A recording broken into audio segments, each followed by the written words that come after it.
Halo pemirsa, kita jumpa lagi di episode 22.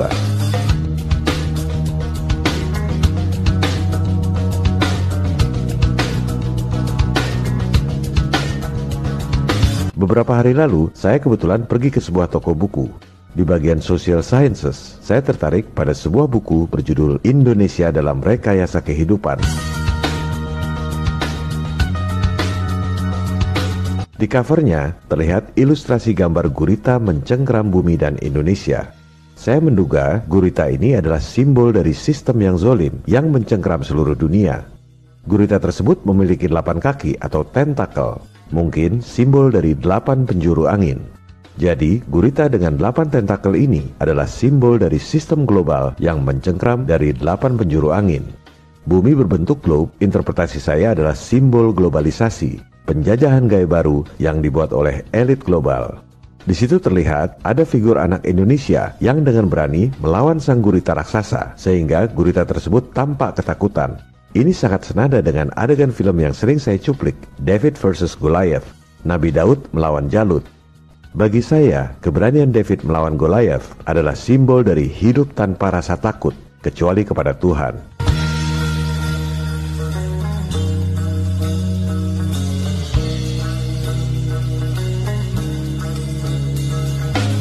Di dada anak Indonesia itu ada huruf N, mungkin maksudnya Nusantara, atau tepatnya Nuswantara. Nu artinya makhluk, Swa artinya mandiri, Anta artinya menuju, Ra artinya Tuhan. Jadi, Nuswantara itu maknanya adalah manusia mandiri menuju fitrahnya sebagai makhluk ciptaan Tuhan.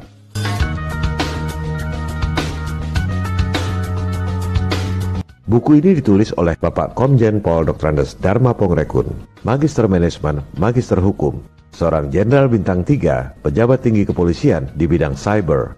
Propaganda yang dilakukan adalah propaganda ketakutan. Itu berlangsung di seluruh dunia.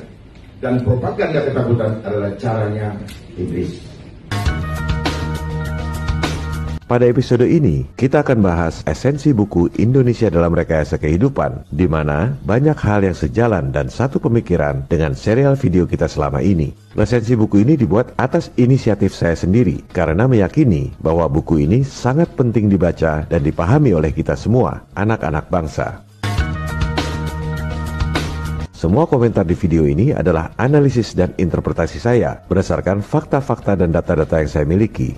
Mohon maaf kepada Pak Jenderal jika terdapat kesalahan penafsiran atau hal-hal yang kurang berkenan pada video ini.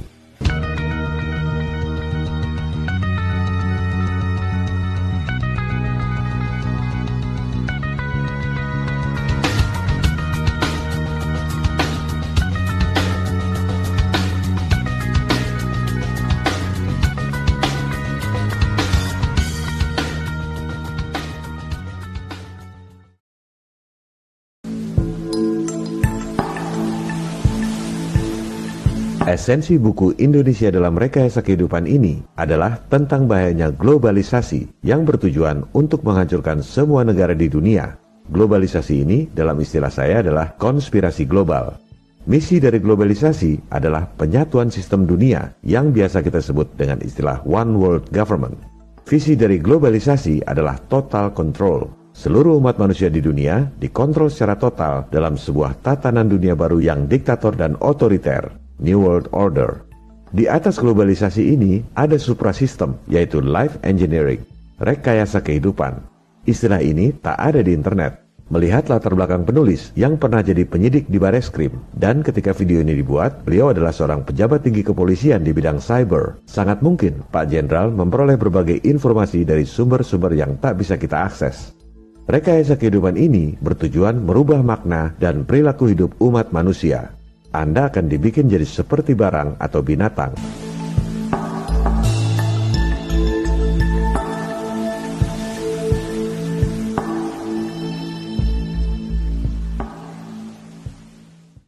Sekarang telah terjadi gerakan globalisasi yang akan menghancurkan bukan saja Indonesia tetapi seluruh dunia.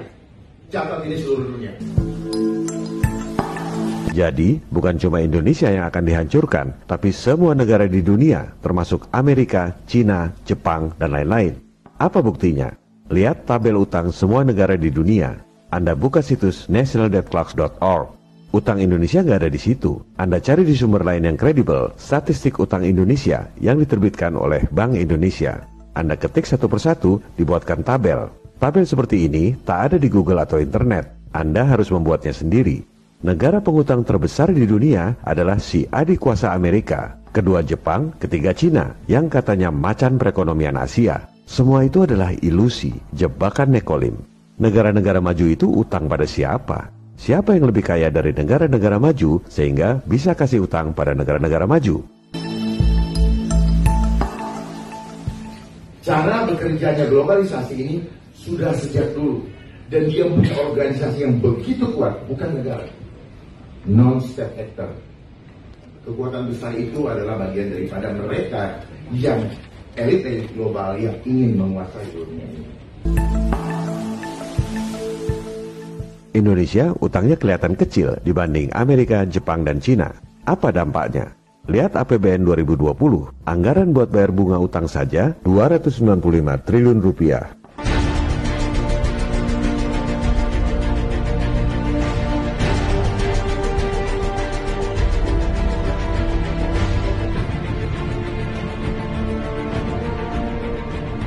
Yang bayar siapa? Anda yang bayar, lewat pajak. Anda kerja, dipotong pajak PPh. Beli makanan, Anda bayar PPN. Jual beli tanah, si pembeli kena pajak, si penjual juga kena pajak. Inilah penjajahan gaya baru. Kelihatannya Anda merdeka, padahal Anda diperas oleh mereka. Gak sadar lagi. Silakan Anda pemilu, silakan Anda pilpres, silakan berantem cebong versus kampret. Tetap aja, Anda kerja banting tulang, bayar pajak, buat bayar utang pada para bankir asing yang kaya raya. Jadi globalisasi adalah sistem. Di atas globalisasi ada suprasistem. Sistemnya untuk apa? Untuk menyamakan sistem seluruh dunia. Dan mereka standarkan. Segala literatur, apapun yang kita pegang sekarang, sepanjang itu ngambil dari luar, itu adalah cara mereka memanipulasi kita punya konsep berbeda. Tujuannya cuma satu, totally control. Globalisasi sistem, di atas globalisasi ada yang namanya suprasistem yang mereka tidak pernah munculkan, cari di Google tidak akan dapat. Karena memang disembunyikan. Ini adalah rencana terakhir. Adalah apa? Life engineering. Coba boleh bicara, tidak ada. Di situ hanya social engineering. Jadi life engineering, kenapa? Hidupan kita pribadi ini yang akan di-engineer. Kenapa? Kita bukan barang, tetapi mereka mau bikin kita seperti barang. Jadi ujung-ujungnya adalah life engineering. Seperti apa life engineering? Semua kehidupan kita mau dikontrol. Perilaku kita berubah menjadi manusia yang tidak lagi menjadi manusia yang sejati atau makhluk luhur akhlaknya, tetapi kita akan dibuat seperti robot. Tidak punya cipta, tidak punya karsa, tidak punya rasa. Kenapa? Kita akan di-lock dengan sistem. Jadi gak bisa keluar dari sistem. Dan suatu saat ini akan dipasang chipnya di badan kita. Itu pasti. Pasti. Kalau yang bilang tidak pasti, kita dibohongi. Pasti itu. Ya, saya mengajak kita untuk melihat ke depan. Karena kalau kita melihat ke depan, kita tahu apa yang akan terjadi di sana. Kita bisa membuat langkah-langkah strategis untuk menghadapinya.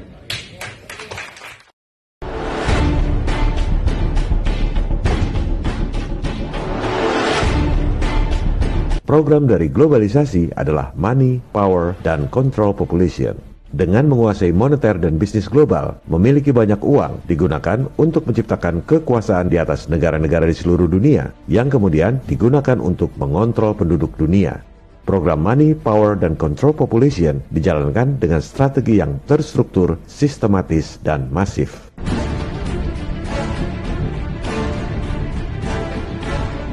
Programnya adalah Money, Power, dan Control Population. Money, dia sudah kuasai sistem ekonomi dunia. Bursa efek apa semua pokoknya diatur. Nah, kurs-kurs kita itu diatur sama mereka. Aduh, kurang asam. Jadi kita diancam-ancam. Lu gue mau turunin nggak 20.000? Lu gue mau turunin nggak gitu? Dibikin takut, ngerti nggak? Duit lagi, kita jadi hutang lagi yang daerah rakyat. Untuk ganjil jangan lebih dari 14.000 misalnya. Ternyata semua disetting. Mereka bekerja secara terstruktur, sistematis dan masif. Kenapa struktur? Karena dia punya organisasi besar dengan sistem perekonomian yang dia kuasai di seluruh dunia. Kenapa sistematis? Karena mereka bergerak begitu halus, step by stepnya, jelas, pelan-pelan, dan kita terhipnotis untuk ikut menerimanya. Konspirasi global yang bergerak secara halus, sehingga orang sedunia tidak menyadarinya. Pernyataan ini senada dengan pernyataan Presiden John F. Kennedy tentang konspirasi tersembunyi yang merugikan umat manusia sedunia. Bagi yang mengatakan konspirasi adalah teori, harap pasang telinga yang baik untuk mendengar pernyataan Presiden John F. Kennedy. For we are opposed around the world by a monolithic and ruthless conspiracy that relies primarily on covert means for expanding its sphere of influence.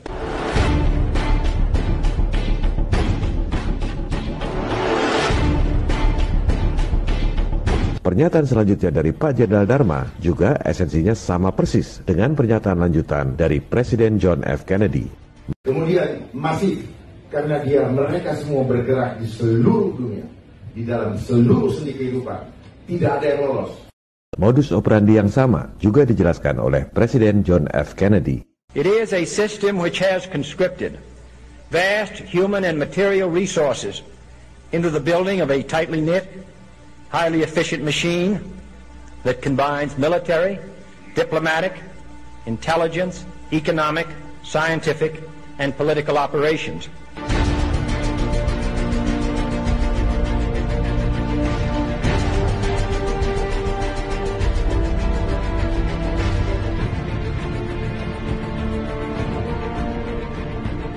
Kunci sukses elit global menguasai dunia adalah lewat program money. Caranya dengan menguasai bank-bank sentral di dunia. Bank sentral adalah lembaga yang punya hak monopoli mengedarkan uang di suatu negara. Bank sentral di negara-negara maju adalah swasta. Bank sentral modern pertama di dunia, Wissel Bank of Amsterdam, didirikan tahun 1609 milik swasta. Bank of England didirikan tahun 1694 juga swasta. Bank of France didirikan tahun 1716, swasta juga. Waktu itu belum ada elit global. Rothschild mulai berkiprah tahun 1769. Ia kemudian sukses mengakuisisi bank-bank sentral swasta yang sudah ada di Eropa. Dari situlah elit global memiliki kekayaan yang luar biasa. Kenapa? Karena mereka punya hak monopoli untuk mengedarkan uang dengan modal dengkul. Pasca 1945, sistem moneter global ini diterapkan secara terstruktur, melibatkan organisasi besar seperti World Bank, IMF, dan lain-lain. Kemudian dilakukan secara sistematis. Mereka ajarkan sistem yang zolim ini di semua sekolah di seluruh dunia, sehingga semua sarjana ekonomi, semua doktor, semua profesor menganggap sistem yang zolim ini adalah sistem yang benar. Dan elit global melakukan ini secara masif, diterapkan di semua negara di dunia. Dengan underball-nya bergerak secara masif. Tujuannya cuma satu, totally control.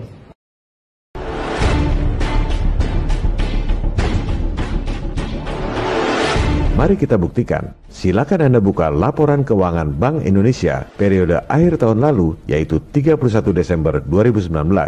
Jangan terintimidasi dengan deretan angka-angka yang banyak. Anda cukup lihat satu baris. Berapa uang rupiah yang diedarkan oleh Bank Sentral?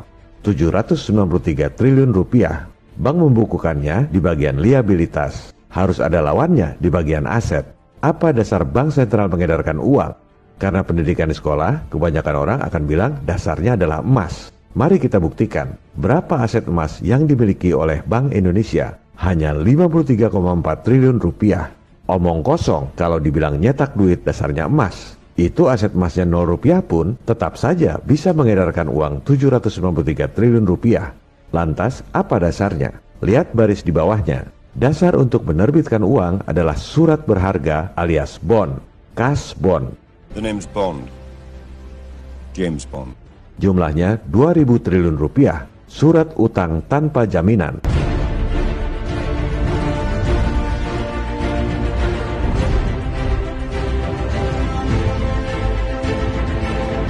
Kalau pemerintah defisit, terbitkan surat utang alias cash bond. Bank sentral terima surat utang pemerintah ditaruh di bagian aset. Misalnya, bon 1 triliun rupiah dicatat di bagian aset.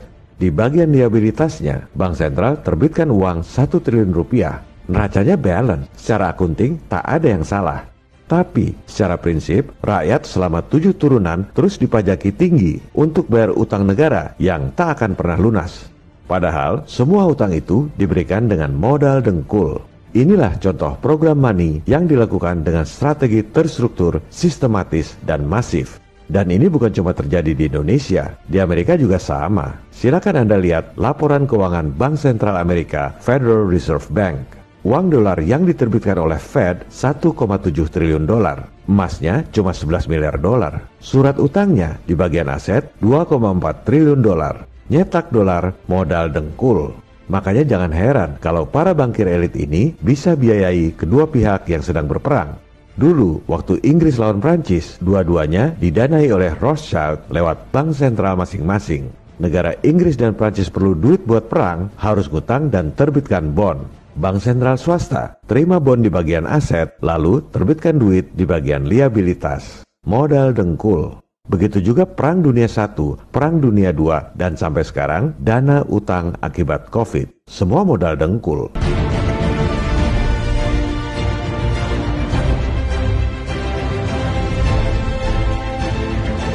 Sampai kapan umat manusia di dunia sadar telah dikadali oleh sistem yang zolim yang diajarkan di semua sekolah di dunia dan dipropagandakan oleh semua media massa?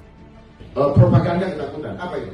Itu 9/11 itu propaganda, ISIS itu propaganda, dan teroris yang ada di dunia juga propagandanya mereka, dan mereka gunakan itu, dan ada yang dibayar, disetting, ada yang memainkan. Sekali lagi, saya membuat resensi buku Indonesia dalam Rekayasa Kehidupan ini atas inisiatif saya sendiri, karena meyakini bahwa esensi buku ini harus dipahami oleh kita, anak-anak bangsa, untuk membela negara dan masa depan kita sendiri. Besar hati kita melihat ada seorang pemimpin yang berani menentang kezaliman global untuk membela rakyat. Semoga makin banyak para pemimpin kita yang berkualitas seperti Jenderal Bintang 3 ini, Bapak Dharma Pongrekun. Jadi di sini butuh pemimpin yang punya hati sungguh-sungguh untuk bangsa.